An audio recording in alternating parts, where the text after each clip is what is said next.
ABN digital کے ساتھ میں ہوں تراب نقوی۔ ناظرین، اس دفعہ ملک بھر میں عام انتخابات 342 پر نہیں بلکہ 336 نشستوں پر ہوں گے۔ جی ہاں، الیکشن کمیشن نے نئی حلقہ بندیوں کی حتمی فہرست جاری کر دی ہے، جس کے مطابق ملک بھر سے قومی اسمبلی کی جنرل نشستوں کے 266 حلقے ہوں گے، جبکہ صوبائی اسمبلیوں کی جنرل نشستوں کے 593 حلقے ہوں گے۔ الیکشن کمیشن کے مطابق قومی اسمبلی میں خواتین کی 60 اور اقلیتوں کی 10 مخصوص نشستیں ہوں گی، جبکہ 266 جنرل نشستوں کے ساتھ قومی اسمبلی کا ایوان 336 ارکان پر مشتمل ہوگا۔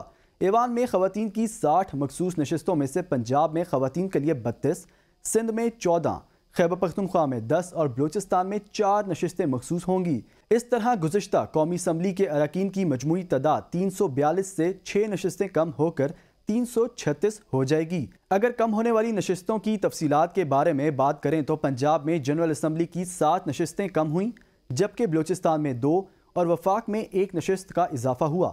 الیکشن کمیشن نے سندھ کی نشستیں برقرار رکھی ہیں، جبکہ فاٹا اور KP کے انضمام کے بعد مجموعی نشستیں 47 سے کم ہو کر 45 ہو گئی ہیں۔